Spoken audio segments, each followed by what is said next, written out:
Hey, this is the second part for my euthanasia video. Um, if you didn't watch the first one, probably be a good idea if you did. But, yes, this one's going to be for the argument of euthanasia. So, let's get started.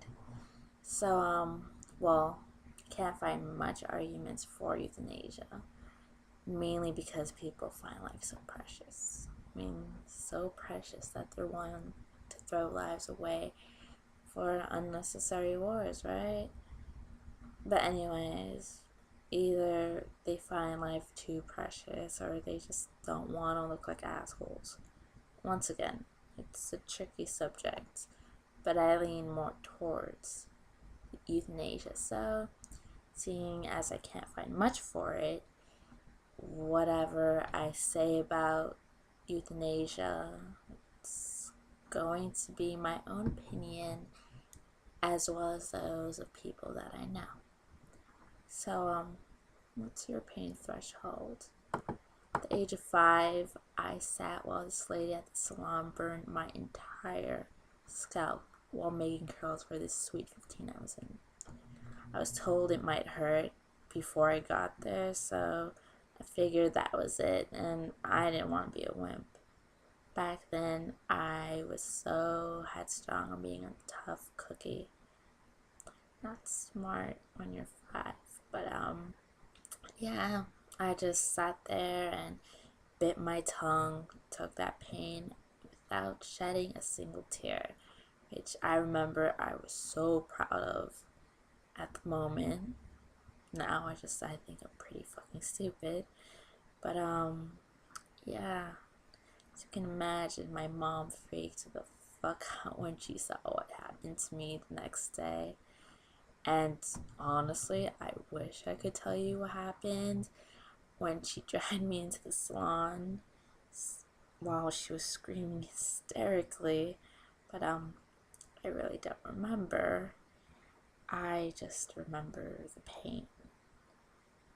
And well, yeah.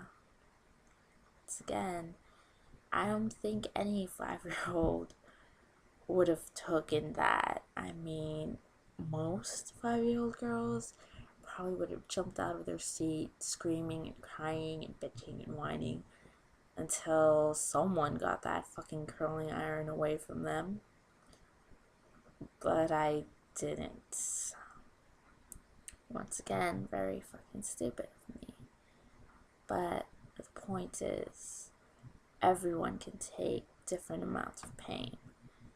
But when comes the point in which you can't take it anymore and you just start screaming and crying to make it end. Yeah, there's always hope for people to make it through. Shit.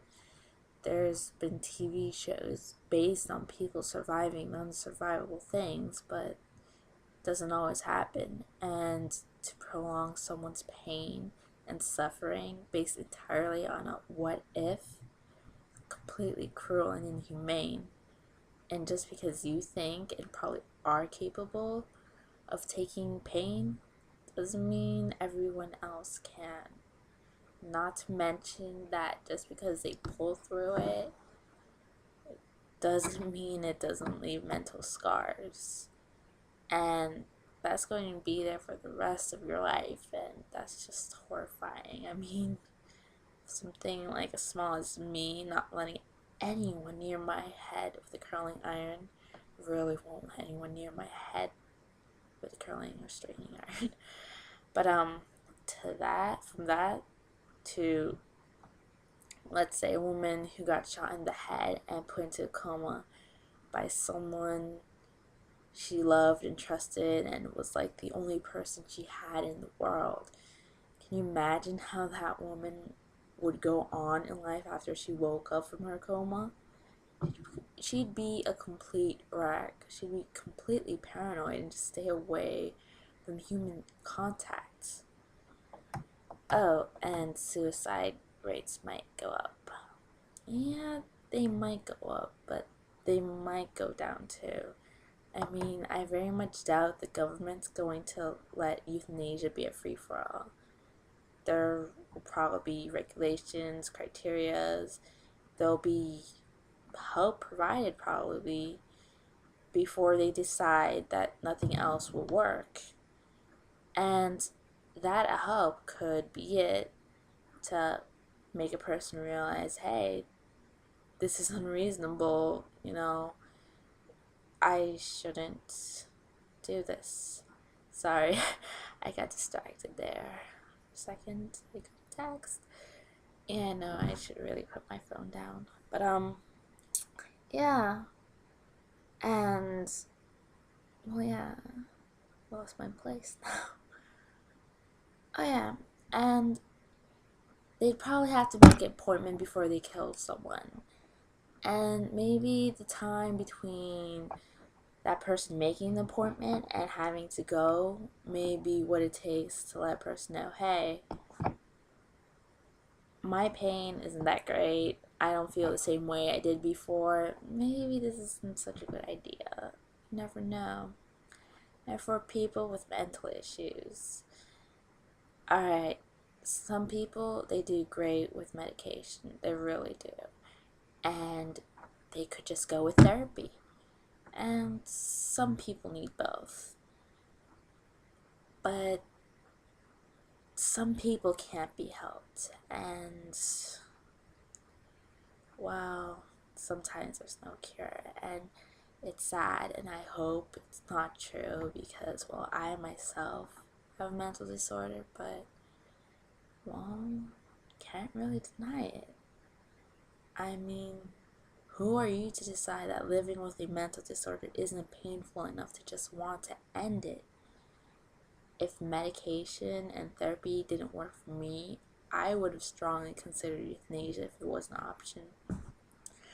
I mean, I'm nowhere near being as functional, once again, my fucking accent, as everyone else, but I'm getting there, and I'm working at it, and it's nothing compared to how I was like before. I mean, my outside was pretty bad, but it came nowhere near as bad as how it was on the inside. The outside, yeah, I was emotional and sensitive and temperamental and unpredictable and completely reckless. But that only skimmed the surface. My mind was so hectic and crazy. I felt like there was constant arguing and screaming with all these different people at the same time, and none of them felt like they were me. I was never sure what was real or not, and I always felt threatened. And I was actually getting a lot worse with time. If there was no cure for me, if those meds and therapy hadn't worked, and I had to live the rest of my life knowing that I'd get worse and that I'd just take down everyone I knew with me, how could I not choose euthanasia? How could it not be considered cruel and inhumane to provide someone relief from something like that? But yeah, as for involuntary euthanasia, once again, doctors aren't going to go around and just euthanize whoever they want to or think it would be most convenient for them to. And sometimes, I'm sorry to say it, and I know I'm going to get a lot of shit for this, but sometimes euthanasia isn't such a bad idea. I mean, what if you were completely paralyzed? You couldn't speak or anything.